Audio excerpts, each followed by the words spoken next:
Watching Kyle's unboxing videos again? Yeah, he always finds the coolest... No way! A robot dog? Gotta ask where he got it. Or use your Samsung Galaxy S24 Ultra. Just draw a circle around the dog on your screen, and it shows you where to buy it right in the app. Whoa, I just learned a new trick. And that for once, I beat Kyle to the next big thing. Circle it, find it with the new Galaxy S24 Ultra and circle the search with Google. Get yours now at Samsung.com. Internet connection required. Results may vary based on visuals. Bare naked, bare naked, bare naked, ABCs.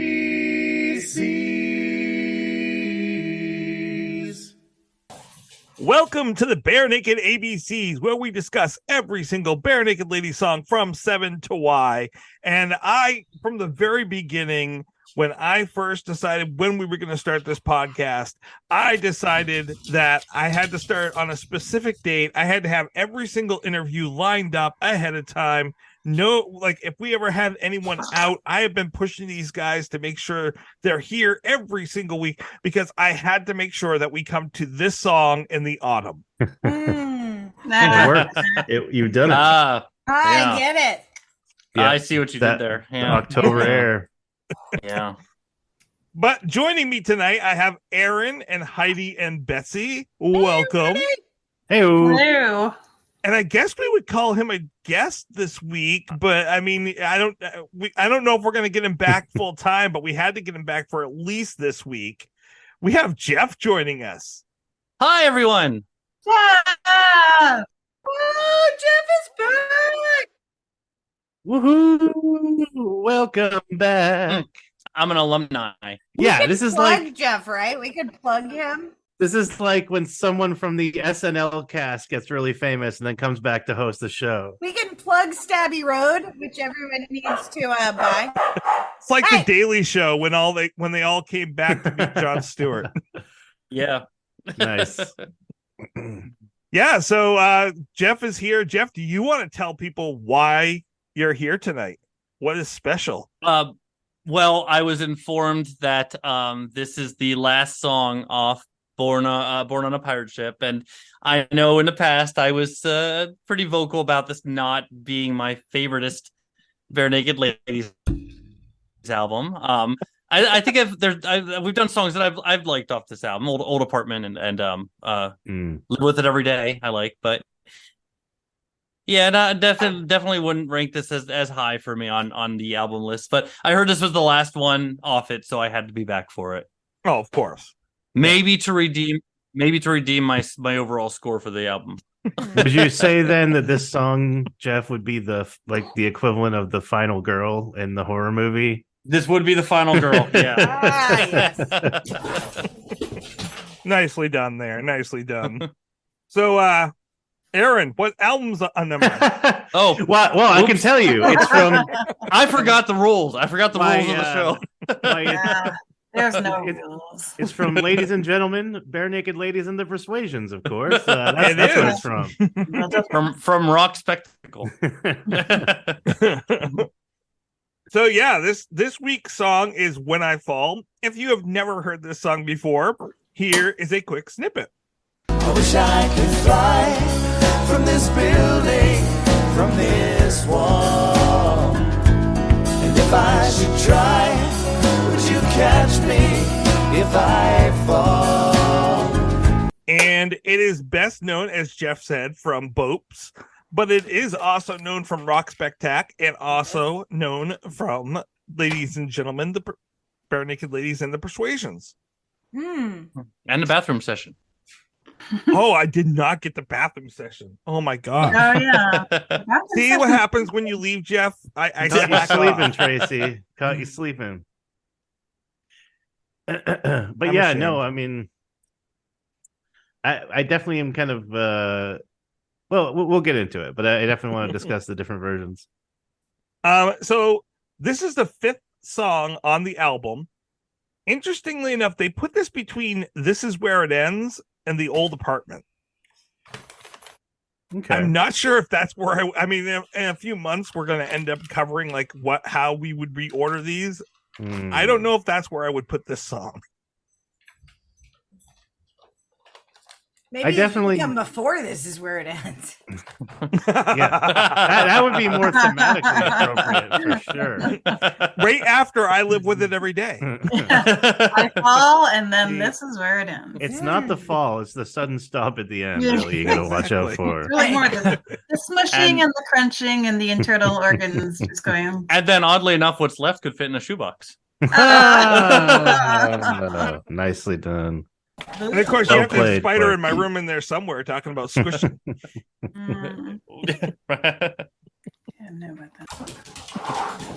All right, we're just toying with each other now, so let's get to talking about the song. I do want to say the band wanted to release this as a single, but Terry McBride, who was the manager, refused, saying that the stations would never play it because of the message. Interesting. I disagree there. Yeah, and that was post 9. No, I definitely disagree. Right? Yeah, I agree. So, No, yeah. Oh, really? Yeah. Because 1993. Mm-hmm. Oh, never mind. Way pre. Yeah. No, 1996. Sorry. Yeah, but still, yeah. But yeah, still 5 years before the towers. Well, I mean, the thing is, and we'll talk about this when we talk about the lyrics, but I think it's just as valid interpreted metaphorically. So, I mean, it's not like. Well, and there were darker songs on the radio in 95 and 96. Yeah. Yeah, guys, Metallica. Jeremy. Anything ever by Elliott Smith. Janie's Got a Gun. I mean, it was the grunge movement. Everything was darker. That does really. That is. Was it because it was like a sad, slowish ballad? They're like, oh no, it's too much. People are just. Or maybe it's because you could actually hear the words in the ballad. And yeah, that's true. Well, you're telling me you can't understand.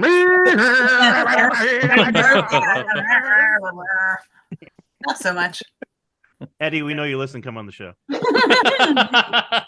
My baby's in love with Eddie. My baby's in love. Nicely done, Heidi. Nicely done. Weird Al, we know you listen. Come on the show. Right. Please come on. Before you go on the weird alphabet, come here. Yeah. Right. That would be a great joke, actually. The lyrics were written by Ed and Steve, and the music was by Ed. And in episode 11 of Ed's podcast that he did during Bare Naked Ladies Are Me during the recording sessions, Ed states that actually Steve brought a lot to it, especially in the bridge. I believe it. Oh, yeah. Yeah. Not shocking to me. Wait, a dark song? No. The hell you say? But do you guys want to talk about the music of the song? Yeah, let's break it down. Break it down. Wicked. So yeah, I'll start it off. I didn't have a lot of time. I went right from coding into this, so it's gonna be. I'm gonna need an assist here. But it was recorded right around 65 beats per minute to my counting. It's not exact. It does Russian drag just ever so slightly, but it's pretty locked in. The Persuasions version is just a little slower, about 63 beats per minute. Both in the key of E major, though. And yeah, I mean, that's pretty much all I got to. I started writing down chords, but that I can't just list off chords as much as I would just love to do that. I have it goes in a basic 1 4 1 4 7 4 5 to a 6 to a 5. It's pretty repetitive right around that progression. It's a simple song, but it's, as we pointed out, sometimes simplicity, especially if it's just done well, can be really effective. And I think maybe the repetition of the chord changes is programmatic to an extent, because we kind of deal with in the comparison to the office workers and things like that, like people kind of going through the motions and, the living dead, as it were, not to get too spooky on you for October. But yeah, it's like they talk, I believe he made a reference to to tombs. I don't know if he said pharaohs or pyramids. Modern pharaohs, tombs. Yeah, tomb. Okay, he did. Yeah. So, yeah, I mean, I think there's definitely some potential for some programmatic stuff there. But yeah, I mean, it's simple tune. It's a nice like country ballad. It's kind of the thing that we've said before that Ed likes to do, and sometimes I've been critical of Ed writing stuff that's kind of samey, especially like in the later years. But I think this is a really good example of the kind of stuff that Ed does best. And personally speaking, I kind of feel like the word I would use to classify this song, both from a lyrical and musical perspective, is vulnerable. And since for me, this song is like, it's all about the emotional resonance. It's very honest. It seems like a pretty interesting kind of glimpse into maybe, I think Ed tries to be the happy party guy a lot, for sure. And he lets Steve kind of do the darker stuff. So it's interesting to hear this side of Ed. So Heidi, I just sent you a link, but I actually went into another tab as well. Yeah, it's the tab. I already have all the chords and stuff in the tab. The tab is, I love the guitar, the arpeggiated chord stuff that he's doing in this. And I think in the chorus he shifts a little bit. I mean, he does stay around the same key, but he goes into the minor chord. He goes into a minor 6, to a 5, to a 1, to a major 4/7 again. But just that shift into "I wish I could fly," that minor into, and then again not landing back at home again, which I think is a little prophetic, and I love it when they do that. That there's no closure. And I appreciate that about the chords that he's using. It does follow with, again, the tradition, little intro. I was gonna say it sounds like "Light Up My Room." And you got, I often actually, when I was thinking about it, and I love this song, and Bopes is one of my favorite albums. And like the early stuff, and I kept trying, I was singing it all week long, and I kept starting to sing "Light Up My Room" instead. And I kept going back and forth between "Light Up My Room" and "When I Fall," and I was like, wait a minute, which one is what? So because they are so similar, and I was using lyrics from "Light Up My Room," even the chorus, like "Wish I could fly from this building, from this wall," is very similar to the the chorus in "Light Up My Room." Help me.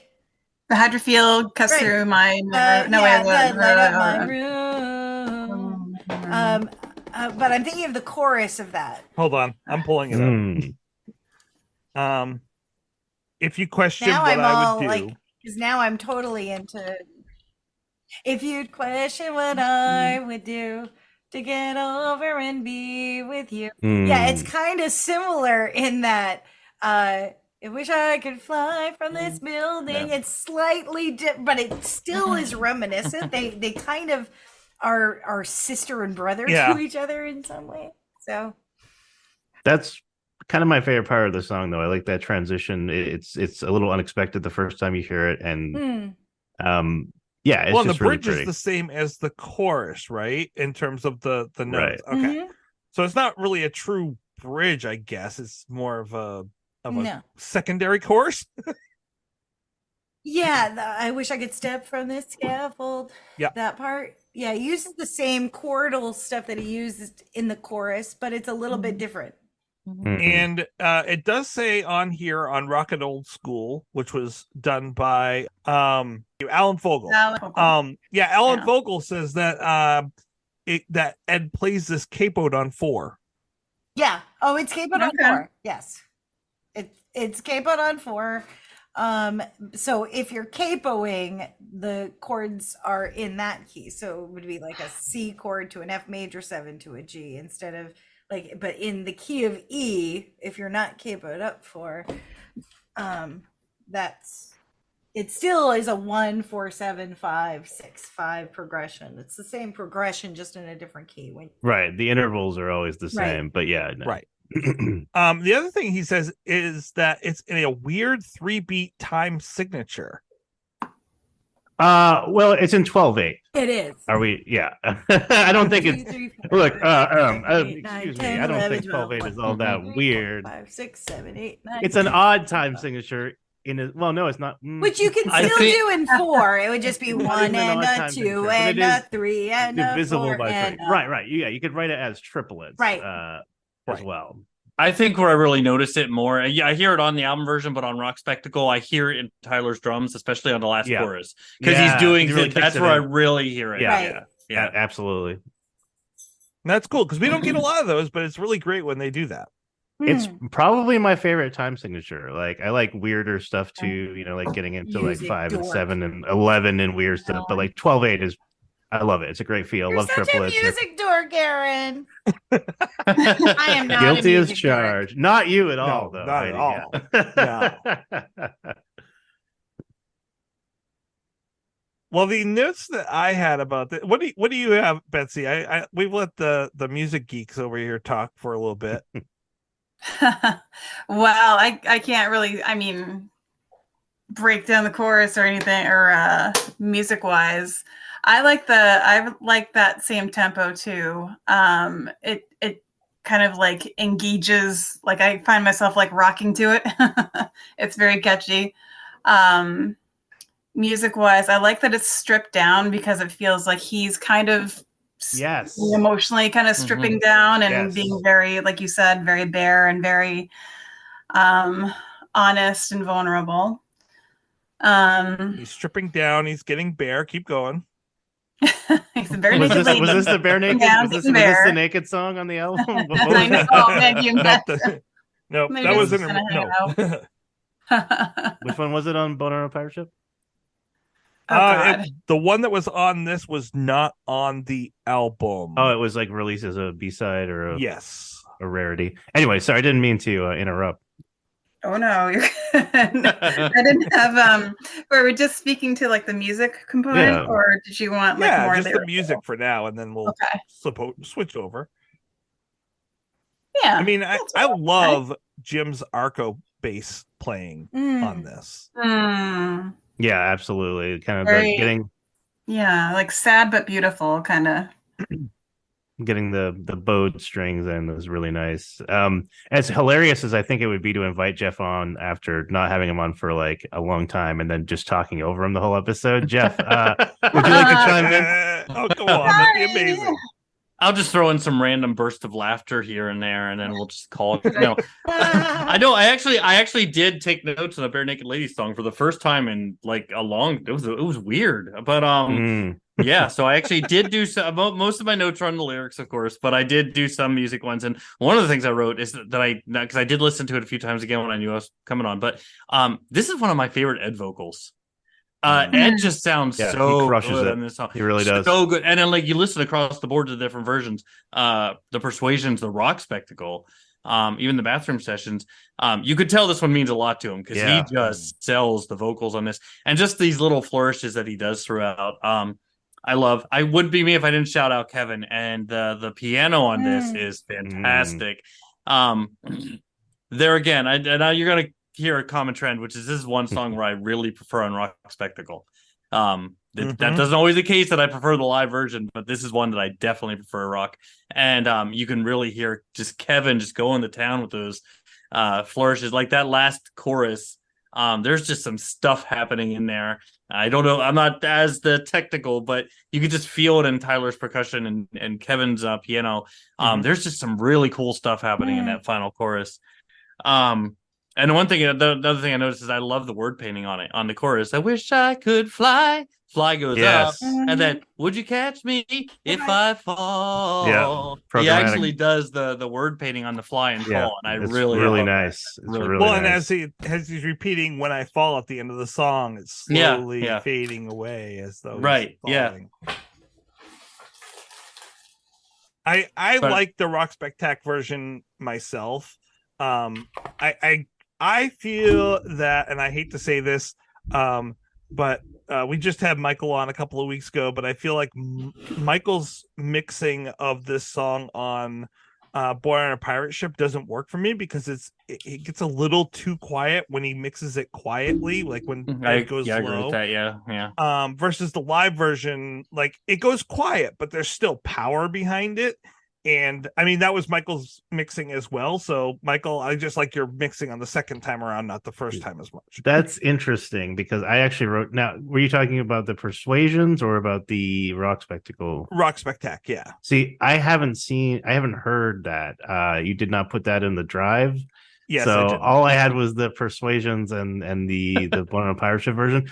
So I can't speak to that, and that may end up being my favorite version if I go and listen to it.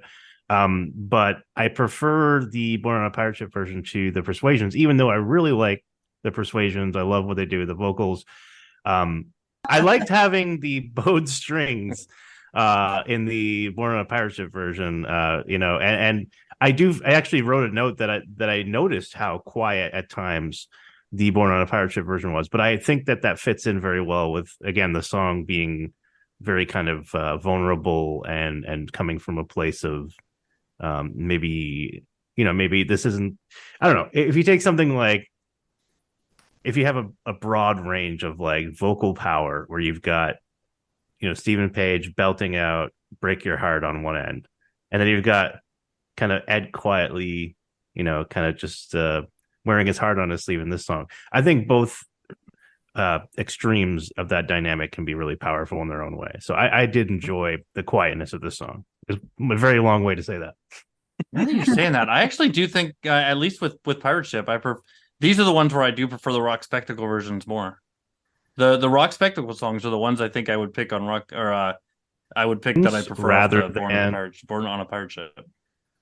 Just something like Break Your Heart just is fantastic live. Yeah, that's absolutely. Well, and what I wrote down for that is it's something that Michael said last week, or the week before. I don't remember which it was, but that he was saying, and it's a common adage that you have your whole life to write your first album, and then 6 months to write your second, and this is their third. But it's also, again, about another 6 to 7 months after that they were writing this while they were on the road, and they didn't have time to perfect it on the road. Like a lot of these songs they wrote, and then they went on the road and they played them, but it was already on the album by that point. They hadn't had a ton of time to play it over and find how they liked it to sound. And in doing so, I think that by the time they got to Rock Spectac, they were like, this is how we want it to be. And plus at that point they had Kevin joining them and playing with them as well. And there was one spot in there that Jim is playing on the live version, when he's talking about the windstorms, and he actually does this noise of it trilling up and down, and it sounds like the wind whipping between buildings. On the album version, it comes a line later when he says that he's looking into the boardroom, and but when they do it live, and they do it every version after, he does it a bar or two earlier, so it pops up in that moment when he's talking about the wind in the October winds. And I'm like, okay, that had to have been like they were playing it. They're like, oh my God, why am I doing this like so much later? No, let's pull that back a little bit, do it here, and it will sound better. Are we seeing your notes for the show? Yeah. Yeah, sorry. Oh. Well done. I write a lot of notes. Not all of them get seen. By the way, thanks for defining when for us earlier. I appreciated that. Yes, you're welcome. I love it when I type faster than my computer thinks. So this is Aaron, is not the version that you did not hear of When I Fall, which was it's not the version that I did not hear. This is the version that you didn't hear. Okay. Are you trying to confuse me? I am. You're succeeding. Look straight in the boardroom, a modern pharaoh's tomb. I'd gladly swap places if they care to die. They're lined up at the window, peer down into limbo.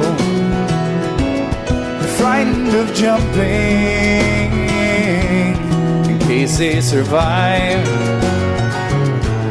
I wish I could step from this scaffold. It almost sounds like someone's screaming as they're falling there, that with that arco bass. Or wind. Oh, So thank you for sorry, I playing got that. caught up in that. No, I'm glad that you played it because I like the song even more now, and I'm probably gonna have to raise what I was planning on giving it for a score. Yeah, I raised it after I went back and I listened to the album version. I played this on Rock Spec way more, this song and this version. Yeah. And I played the Rock Spec again. I'm like, oh, that's right. This is way higher than I like, because the Rock Spectacle version just elevates it. It really does. It elevates it. Bada bing. it's just so perfect. Like the harmonies again with BNL, as you would expect, are just spot on. But the fact that they don't do it throughout the whole song, it's only there in the chorus and in the bridge, and otherwise it's a very solo, very alone type song. Brings that much more power to it. Yeah, well, like I said, that transition is like my favorite part. So when the harmonies come in addition to kind of changing to that feel, is just it's really, really nice. It's like I said, it's yeah. Yeah, it's the chef's kiss. So do you guys know the story of what this, I mean, obviously there's very little doubt about what this song is about, but do you guys know the story of how this song came about? I sure don't. Tell us, Uncle Tracy. Tell us the story. Story time. So Jason Plum of the Waldens, who Michael also talked about a couple of weeks ago that he worked with, Ed and Jason were kind of friends at this time, and this is the first song where Ed thought to himself that he can create songs that he's proud of. This song was inspired by Jason, and one of the things that Ed really liked about Jason is that he would just sit himself down and tell himself that he was going to write 3 songs that day, and he would do it. It was a songwriting craft to him. And, if they might not all be good songs that he wrote that day, but at least one of them would. And prior to this point, Ed had always just kind of waited for his muse to come to him. And so he was talking with Jason about his craft work and how he does it. And Jason said, well, I want you to think of something interesting and then finish it off like an essay. So he said, I want you to think of something right now. And Ed said, well, a window washer that's afraid of heights. And so Jason said, well, now I want you to figure out why he's up there if he's afraid of heights. And I want you to follow it through. I want you to finish writing that. And, the big thing for Ed was like, this song is about being selfless in the name of your family and friends. The narrator is afraid of heights, but needs to provide for his family. And he's certain that death is going to be, this job is going to be the death of him. But he does it anyways because his family is more important.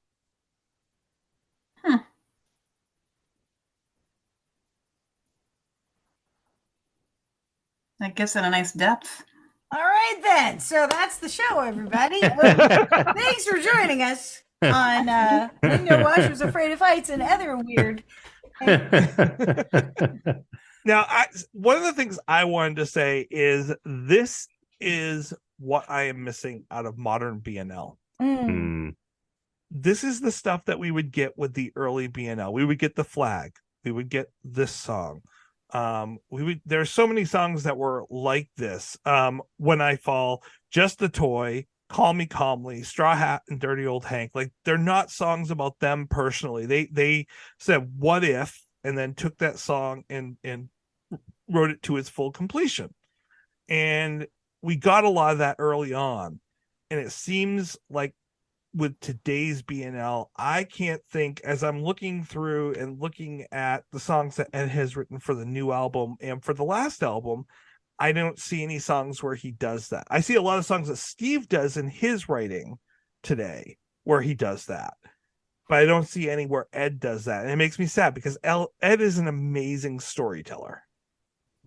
Well, the other thing, I mean, I guess this is a good segue into discussing the lyrics, but did anyone else get the feeling that being a window cleaner, window washer is, in a sense, sort of a metaphor for being a musician? Yes. Stay okay. I was gonna say stay with me, but you're already with me. That's good. Because I was just thinking about pretend this. We're not, in case our listeners okay. So being a musician, if one were to make it their sole source of income, is quite a precarious position to be in. You are, as it were, without a net, right? Now, I know BNL are Canadian, so I guess at least they'd have healthcare, but you take my point, right? Like it's there's nothing there, it's like it's not a job where you get a salary. If you're not doing it, if you're not selling out shows, you're not eating. So yeah, I just feel like it could definitely feel kind of like staring down at the ground from a great height and being like, wow, if I fall, there's nothing to catch me. There is no net, there is no one to catch me. And he's hoping that he'll fly. Exactly. Right. Yeah. So, I mean, your career takes off, you fly. Well, and going off that, I think the part that hit me, I've listened to this song a lot, and it's one of those things. This song, I think, is going to impact you differently depending on a lot of factors, like what your mood is, where you are at a certain time. I mean, you could easily take this very literally. I think, Aaron, you mentioned that. You could easily take this literally, and it would still be a great song. Or you could take it metaphorically, and it will be a better song. But I actually caught that too. And then I think where it hit me and today is when I got to that last chorus. I think that's where it finally just the last thing sunk in, where he's talking about a painter. A painter leaves something behind. A legacy. He's like, I'm leaving behind this blank glass. This is my masterpiece. And I think that's part of it too. He's worried that he's going to leave without leaving his legacy. And that just hit really hard today, because I think, that's something that goes through a lot of people's minds who do anything creative. Or am I going to leave something behind that is going to be remembered? So I think Jeff, you're right on it. Like, I think you could take it a lot of ways, like we do with a lot of songs. But I think, again, the reason I love their earlier work, and I appreciate exactly what Tracy said. Interestingly, I listened to In Flight like 3 times today. Just right down. I just listened to it 3 times in a row. I was just doing work and crocheting and cleaning the house, and I was like, I really haven't dived into that album yet. And just I had only listened to it on the surface, and there are some moments in that album that are kind of reminiscent of earlier writing, and some that are way not, but there are some that I really, really appreciated. And I realized today, I said, and then I listened to this like 5 more times. And I said to myself, I'm like, I need to create a playlist of those really, some would say dark, but those BNL songs, because I don't want to be listening to When I Fall or Light Up My Room, and then all of a sudden it's alcohol. Like there are moments that I really love these particular songs. And there are some of those on In Flight that I really like too. And I'm like, you know what? I need an album that encompasses, I'm just gonna make my own playlist of it, because and those songs that you can take a variety of ways. But I also so love the play on words that we used to get so often. Like, I love the 9.8 straight down. Yes, that was my favorite line. That line gets me every time. And thinking of that again, now we are post 9/11 too, and thinking of, well, I'm saying that, Betsy, because if you've ever seen what is the documentary about the person that had oh my gosh, it's a photographer took a picture of this one guy that threw himself out of one of the towers, and they were trying to figure out who this person was. And every time I hear 9.8 straight down, I think of Oh wow, of yeah. that. Yeah. And it really, like, I learned something in a lot of Bare Naked Ladies songs, especially the earlier songs. Like, I had to find out what that meant. Oh, okay, so that's the speed, the velocity of a body. And but other things, like, I love the comparison to the squeegee and the secular rosary. um I love that line. I love that. And I love the boardroom being the modern Pharaoh's tomb. And he's outside and free, and they're inside the boardroom. And it's that, like, the old adage of I don't want to be chained to a desk in a cubicle, like office space, my whole life. You know, you are outside and free in this world, and yet you are afraid of heights, and you're up on this platform. And I love that. And I love the line, they're afraid of jumping in case they survive. That's my favorite line in the song. It's, oh my it's God. a brilliant line.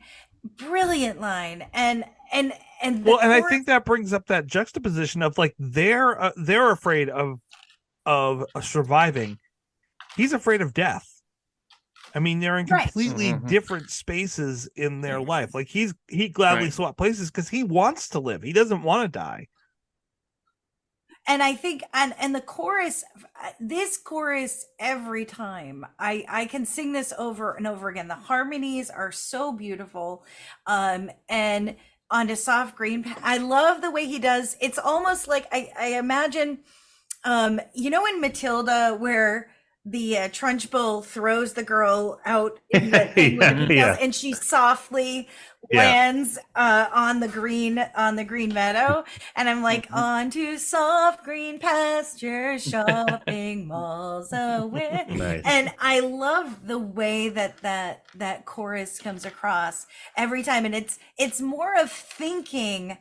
It's being reminiscent about your family and the pastor, which goes back to the secular rosary.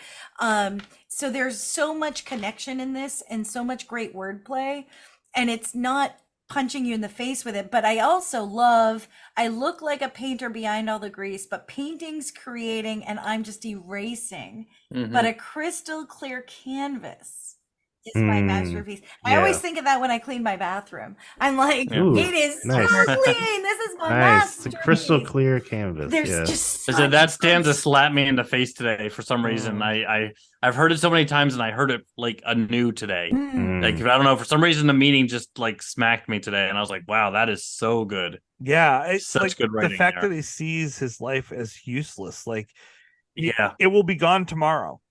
Like, you're not creating something, you're erasing it, which will just, again, later on become dirtied again. And so his life, this is not where his meaning of his life is. And yet he does this thing for what. But there's such value in the supposed monotonous jobs too.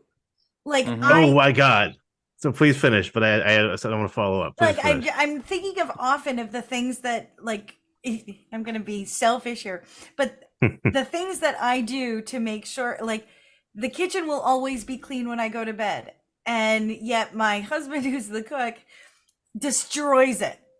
And then it's it destroys it. And then in the morning, it's all clean again. It's like the magic fairy. And you just, and that's my masterpiece. But if it doesn't get done, people will notice. But people don't notice as much when it is done. When you go into a big, tall, fancy building and the windows are all clean, you're not thinking, oh, those window washers are doing it great. You're just like, wow, this is so clean. But you would notice it.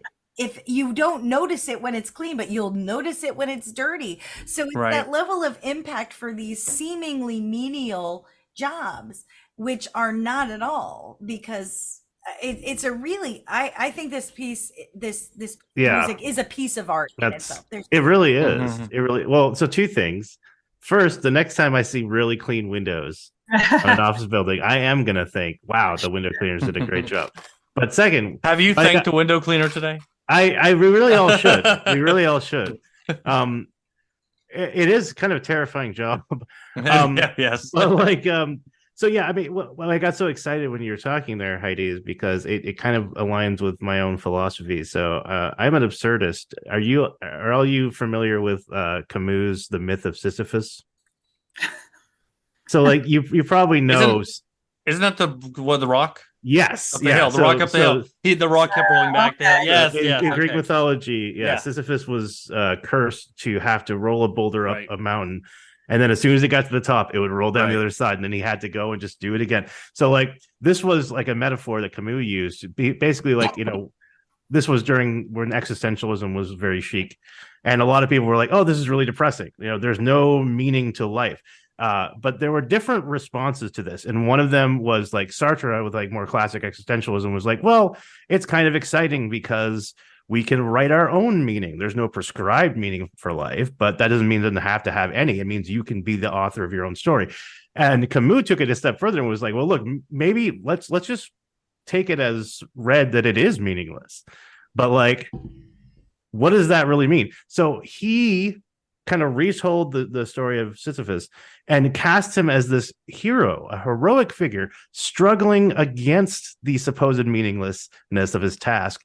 The fact that he persisted, even though it was meaningless, was what made the struggle heroic. So Father Time and entropy are undefeated, but like you can't just give up. The fact that you struggle on it's like fighting. It's like the 300 Spartans making a stand against Xerxes. So there's something really, really cool about that. Anyways, there's meaning in the attempt. The fact that you're exactly right. I wanted to add really quickly, Heidi, to something that you were saying earlier about the modern pharaoh's tomb, which I love that line. I like so many lines in this. I mean, the ones that you listed before, Heidi, are all the ones that I like throughout the song hit me because they are some of my favorite BNL lines of all time.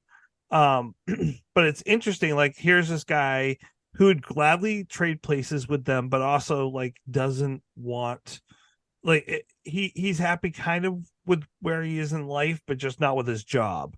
But he sees these people that aren't happy with themselves or their lives or their job. A pharaoh's tomb was a place for the rich and opulent, but then it's also for those people who are already dead and they were holding on to their money to hold on to for some reason. Right. That's what the tomb jumps in my head. Yeah. Here lies Ozymandias. Right. It's like, doesn't matter. We're all going to the same place. My other favorite line about this we haven't talked about is trying to count sheep, but the sheep seem to shower off this office tower. Oh, yeah. He's talking about the business people that are committing suicide, jumping off this, and he's counting them as they jump off the tower. Like, Aaron, you were talking earlier this week about how dark things are. That is dark. Which is based in reality too. Yeah. Yes. Mm-hmm. Well, how many movies does the guy just go running and jumping out the window? Either in a funny comic movie or a more serious movie, like think of the stock market crash of 1929, or like that's what that line makes me think of. The fact that there were this was happening. 100%. Black Friday, Black 100%. Monday, like, And like, was it Foxconn or there was some huge manufacturer in China where they had to install gating and nets because so many people were hurling themselves off the top of the building. I mean, that's unthinkable. I can't, I mean, so this is a song that uses very powerful imagery. It uses I don't know. I really dig this song. I guess I'm tipping my hand here, but I think it's really beautiful. This song is very much like a Christmas carol in that it's about death. It's about class division, and it's about no one being happy with where they are. Well, that's and the only thing that jumps out in there with the only line that kind of jumps out. Well, two that I was gonna say because you definitely covered a lot. There's so many good lines in this one, but one is the fact that it seems to be an isolated thing. He's really dealing with this as a personal struggle. What he's seeing is a personal struggle. What he's seeing with the boardroom and what he's dealing with. But then there's that one line, of course, which said, "Would you catch me if I fall?" So he does does reference somebody else. There's somebody else needed, and of course he mentions like his and the one line that always throws me off on this, or definitely the first time, was my family, my pastor, my grandfather, and then all of a sudden they end with "who's dead," and I'm like, what? Like that weird little twist of the line there, which always makes me think he's referring to that bridge or pre-chorus that we called it as being, almost to heaven. He's thinking of the afterlife. But which go ahead. But I was gonna say the other one that throws me off is the song is called "When I Fall," but he also says "If I Fall," not "If I Fall." But he does say "If I Fall" first, and then he changes it to "When I Fall." And I always think that's kind of a really deliberate and brilliant use. It is, because he goes from it being an uncertainty to a certainty. Like I was going to ask you, Jeff, do you think that's the way that people try not to think about death and try not to think about the existential dread and just kind of stave it off by either, throwing yourself into work or doing whatever. And then you kind of, at the end of the day, you have to kind of come to there's a realization. I think the song is an arc. We're all mortal. Yeah. And when he realizes that, however we interpret that ending, like I said, to me, it feels like he's almost saying, I'm not going to leave anything behind. Like there was no meaning. And then that's also when he comes to the realization that, it's going to happen. I am going to leave at some point. So, I think that was like a deliberate arc in the song. Yeah. No, I totally agree. And that we had mentioned there was kind of potentially afterlife imagery or questioning about that sort of thing, which the one lyric I don't think we've discussed yet that I really wanted to was a secular rosary beads or secular rosary.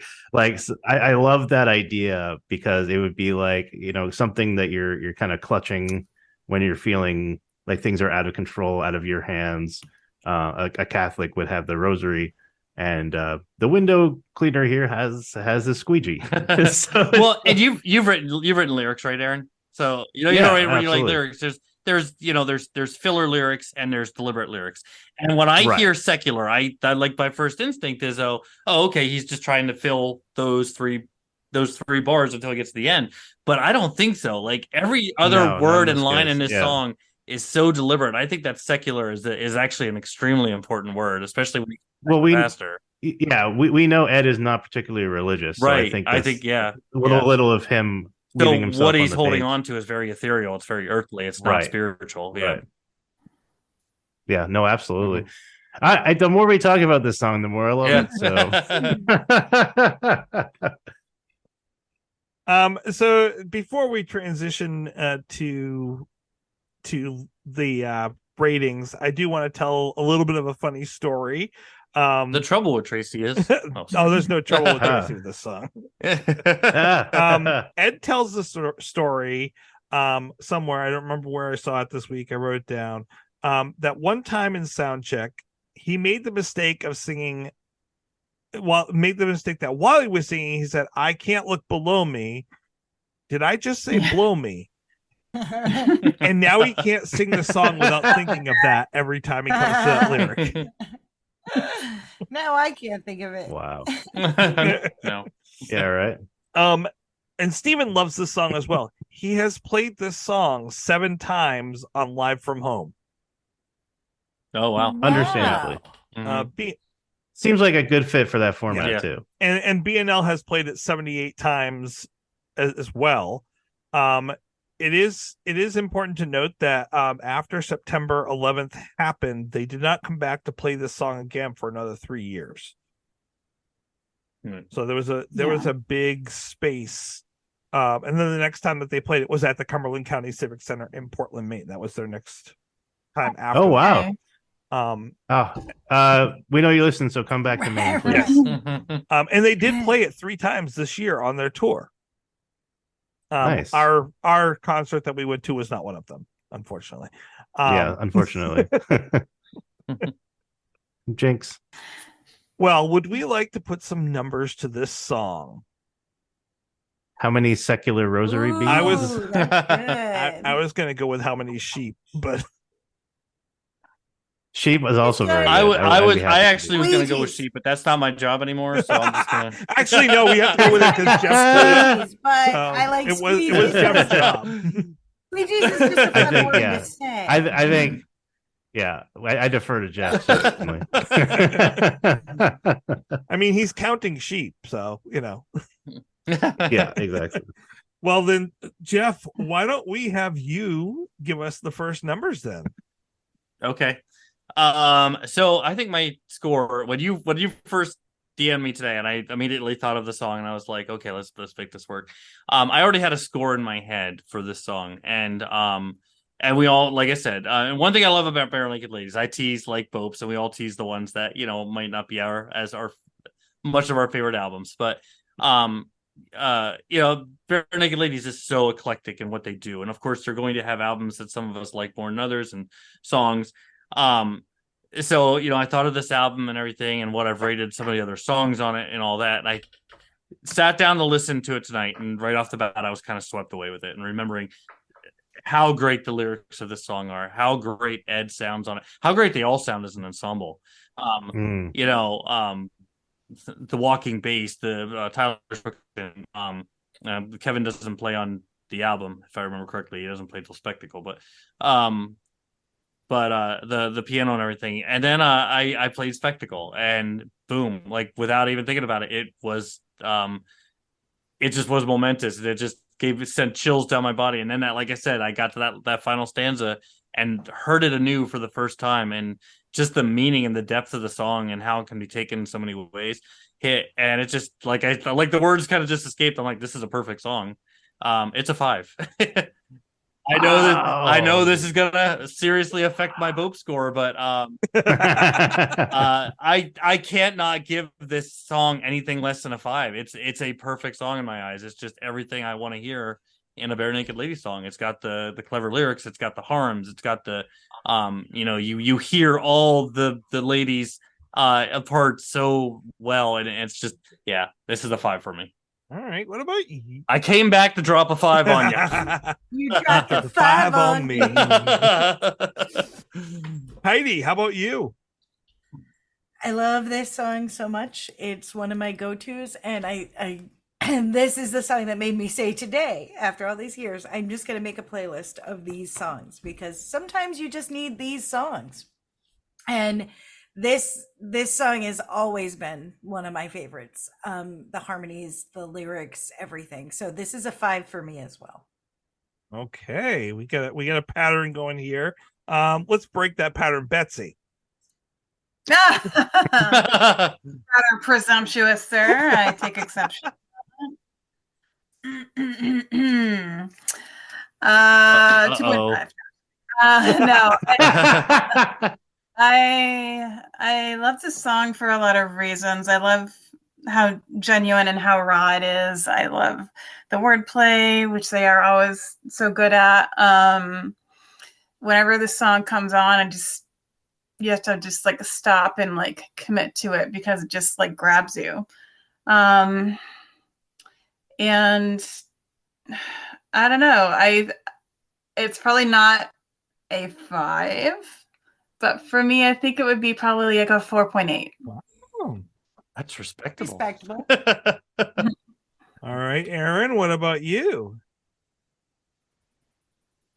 I wish that I could say that I could rate this song a 3. because I really want to make a 3 sheeps to the wind. But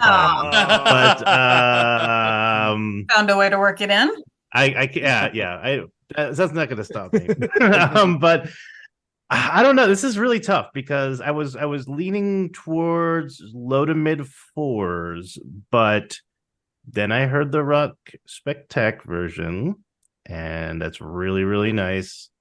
And in discussing it and teasing out some of the meanings and just kind of ruminating on it a bit with all of you, it's really close. If it's not a 5, I think I'm gonna end up joining Betsy on 4.8 Island over here. I think 4.8 sheeps. It's actually 5 sheeps in disguise. We shaved one of them and took all the wool off. So it just looks. Wow, that is quite the analogy. He went a long way for that too. That was impressive. I do what I can. I'm Sisyphus, rolling the boulder up the mountain. I really like this song, and I mean, yeah, it goes with my dark sense of humor, but I love the flag, and I love this, and it's not a song that I can listen to every single day, but when it comes on, I will not skip it, and it is absolutely essential BNL. If someone tells me, okay, can you play a BNL song for me that I've not heard that will tell me who they are, this is one of those ones that I've got to play. And I think this is one that I could play rather than playing the flag, which would probably freak out most people at first. This one has enough playfulness as well to it. It's a little more accessible. Yeah, exactly. You always want to play the songs to the people that have only heard 1 week. You want to play the songs that make them go the hell. This is the flag. This is great provider. Maybe don't play the Blowme version. This is the war on drugs. And also 1 week's about a murder. So there you go. Between the musics, the harmonies, the lyrics, this is top echelon for me. This is a 5. This is absolutely gorgeous. Ooh. And by the way, if you get a chance to listen, there's a beautiful version of this on episode 11 of Ed's podcast. They play it live. And it's him on guitar and Kevin on piano. You can go to bnlarchive.com and download it from there. It is amazing to listen to. Guys, when I fall sometimes, I bang my head, and you know what happens. Here it comes. Well, that's when I sleep. That's when I dream. When you dream, what do you dream about? Many things. That's the next one song. Of my favorite lines. Oh, I have to come back for that one. I love that song. This is how we get back in. Yeah, come back on. Yeah. Just when you think you're out, just drag back in. Oh no, I love that song. Boy. If you've ever held your little baby boy in your arm, yeah, that one hits hard on a lot of levels. Yes, it does. Jeff, thank you so much for joining us today. We do hope to have you back next week. But welcome. You've been gone for a long time. Is there anything that you've been doing during this time? Were you a serial killer in Brazil that was making or like a Dexter thing? Well, I'm not gonna mention that right on the podcast. Oh, right. Were you not a secret? I would no. I don't. I've never even been to Brazil. It might have been Utah. I don't know. I've seen the movie. I've seen the movie. No, I have been doing some stuff. I just released an album finally after 2 years. My first fully official horror movie comedy album, Stabby Road, dropped on September 1st. I got to do a song for a horror movie back at the beginning of the year for the release of their movie, The Outwaters. I've got my first finally official live show coming up where I'm going to be singing songs from Stabby Road, and my next album, which is already in the works, which surprised Tracy. I think you're already working on your next album. Stabby Road had cuts. I had to cut like 12 songs from Stabby. So I'm already working on direct to video, and I'm working on the last music videos of Stabby Road right now. But I do have a show on October 6th at FumFest in Ohio. To perform. I'm going to be doing mostly the horror stuff and then maybe a few other favorites thrown in there.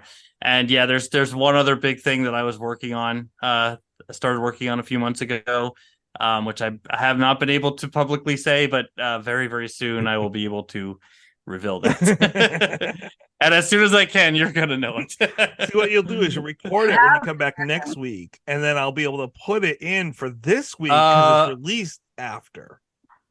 That's true. I would definitely say the next time we record, I have to say I got to be able to go ahead and go. Well, I will say that Stabby Road is fantastic. You were the first person to tell me that they love the medley, which really that was awesome. Yeah, phenomenal. Because the medley took a long time, and we were so proud of that. So yeah, it was really cool. It is. I think right up there with Weird Al in terms of quality and in the writing and the way that you ran that from one song to the next. For the whole end of the side B of Abbey Road. It's the Abbey Road, yeah. And I actually listened to for weeks I was listening to the isolated harms of the Beatles to get this. I do most of the back. Nice. So I actually the Sun King, the Stephen, which I do Stephen King. I'm doing all 4 vocal, or it's 3 vocals, I think 3 or 4. But I actually had for weeks I just listened to my car to the isolated vocals and of the harms, so I could just get those everywhere. And so it's just piece by piece putting that together was definitely it was big, but it was a lot of fun. It is gorgeous. And I when I say the next compliment, I mean it absolutely. There is a line in there right in the first song of that melody Pea Soup, where I have to say it is better than it is what Paul McCartney should have written for lyrics. It is better than what Paul McCartney wrote for lyrics and deserves to be in the original song. What's Your that? 1, 2, 3, 4, 5, 6, 7. Well, Deadly Sins Keep You From Heaven. Yeah, that was, yeah. I was originally there was going to be more horror movies scattered throughout the medley before we decided, because this was a 3-person effort. This was not just me. I would never claim this. I brought in my friend Sea Monkey, who actually has a Beatles parody group. I'm like, you got to come in. This project's way too big for me. And then of course, Austin, the producer, was who did all the music. Like that's all original music that he did for the whole 17 minutes. And originally my idea when I had sketched out lyrics was to just make it scattered. Let's cram as many horrors as we could. So I was going to do that as a reference to the movie 7. And when we decided to make it individual horror movies for each of the sections, and the first one being The Exorcist, I realized that still works. I could keep that in, and it still fits with the theme of The Exorcist. So that was, yeah. No, gorgeous. It belongs up there in the top echelon of parody songs. So everyone should go out and buy this. Whether you're a comedy fan or a horror fan or all of the above, buy it. Or neither. Or neither. All right. Well, guys, thank you so much for joining me this week. Yeah. Thanks for joining us again. Yeah, Jeff. Great. Always great to be here. I miss hanging out with you guys. This is always fun. I love it. Well, someday when you remember us, get back on a regular. Yeah, I need to get back on a regular basis. I don't. How many more songs do we have though? We're down to the last few months. We will be done in January. Cool. What's the game plan when you finish the song? Well, then that's when the boulder rolls down the mountain and we start pushing up the solo album. Well, we still have to go back and do. Are we going to do Detour de Force and In Flight? We've got 2 albums that have come out since. Right. Yeah. All right, y'all. It's been great. Well, thanks, everyone. All right. Have a great night. Speaking of dreaming, to sleep, perchance to dream. All right. Good night, everybody. To celebrate joining Pantheon Podcasts, Rock Camp, the podcast, the official podcast of Rock and Roll Fantasy Camp, is giving away a guitar signed by Mike Portnoy of Dream Theater, Marty Friedman, formerly of Megadeth, and legendary shredder Zakk Wylde, plus our rockstar counselors like Vinny Appice, Monty Pittman, and more. To enter to win, simply follow, rate, and review our podcast on your preferred platform, and that's all you have to do. For more information, go to rockcamp.com/podcast.